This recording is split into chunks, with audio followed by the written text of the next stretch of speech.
बड़ौदा हल्के के भारतीय जनता पार्टी और जननायक जनता पार्टी के सारे योद्धा, आज बड़ा खुशी का मौका है कि इस हल्के के कार्यकर्ताओं की ये इकट्ठी मीटिंग है और ये निश्चित है कि आप दोनों मिलकर काम करेंगे। जिस तरह से लड़ाई इलेक्शन में अलग अलग लड़ते आए, मिलके लड़ेंगे तो जीत आपकी निश्चित है, यह मैं दावे के साथ कह सकता हूँ। लगभग 2-2.5 महीने से मैं इस क्षेत्र में हूँ। पिछड़ा हुआ क्षेत्र था, इसे क्षेत्र के वोट चौधर के नाम पर वोट पड़ोसी हल्के के लोग लेते रहे और यहाँ पर विकास नहीं हुआ। ये मैंने हर गांव में जाके लगभग 30-40 गांव में मैं गया हूँ, देखा है और लोग अब इस चीज को समझने में लग गए। जल भराव की समस्या थी, गांव में पीने के पानी की समस्या थी, गलियों में समस्या थी, तालाब में सारे बुरा हाल था, सड़कें टूटी हुई थी, ट्यूबवेल के कनेक्शन नहीं थे, पढ़ने के लिए लड़कियों के लिए कॉलेज नहीं था और कोई यहाँ पर उद्योग धंधा नहीं था।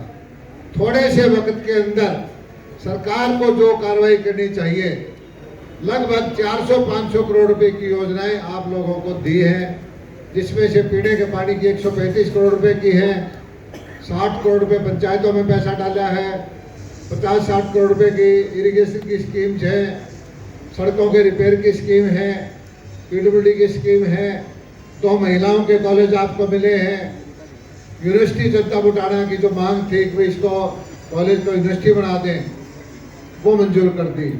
और सबसे बड़ी बात यह है कि यहाँ पर एक IMT बनाने का 7-8 हज़ार एकड़ के अंदर एक कार्यक्रम है।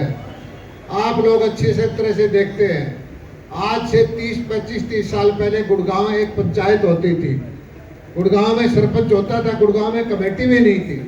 गुड़गांव के अंदर औद्योगिकरण हुआ, मारुति आई, फैक्ट्री आई, आज अंतर्राष्ट्रीय स्तर पर शहर चला गया। उसकी वजह एक है कि वहाँ पर आधारभूत संरचना हुई, इंफ्रास्ट्रक्चर आया और उसी की नींव इस हल्के के लिए भी पड़ चुकी है। 2 एक्सप्रेसवे हमारी केंद्र की सरकार ने दिए हैं, भाई दुष्यंत ने भी बहुत सारी सड़कें यहाँ पर दी हैं और ये सड़कों का जाल बिछ जाएगा। आप लोग समझ सकते हैं कि दिल्ली से पौने घंटे के अंदर लोग आएगा, कारखानेदार आएगा, अपने कारखाना लगा के रात को घर की रोटी खाएगा, तो यहाँ पर खूब उद्योग धंधे पड़ेंगे।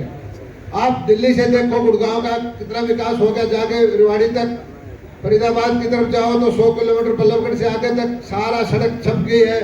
इधर मेरठ की तरफ चल के देखो, आप इधर गाजियाबाद की तरफ चल के देखो, बहादुरगढ़ की तरफ चल के देखो और इधर से आपके सोनीपत की तरफ, दिल्ली से जो रास्ते निकलते हैं 70-80-100 किलोमीटर तक पूरा इलाका छप गया। 2-2, 2.5-2.5, 3 करोड़ रुपए की जमीन हो गई, कारखाने लग गए और विकास हो गया, रोजगार के साधन हो गए। तो ये चीजें आपके गोहाना में, बड़ौदा के अंदर होने वाली है। इसकी नींव इस सरकार ने डाल दी है, जज्बा भाजपा की सरकार ने।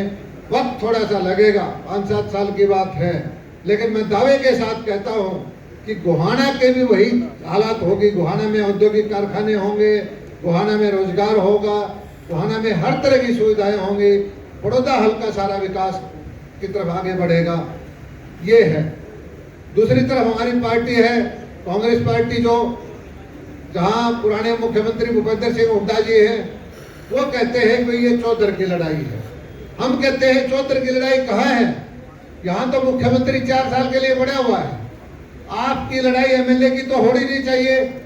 आपका जिस लड़के ने आपके इलाके का नाम रोशन किया, जो मेडल लेके आया, जिस लड़के ने आपके पांव छुए, अच्छा होता कि आप कह देते कि इस एक सीट से कोई हरियाणा की राजनीति नहीं बदलने वाली, मैं अपना कैंडिडेट विड्रॉ करता हूं, मैं अपना कैंडिडेट और भाई योगेश्वर को जिताता हूं।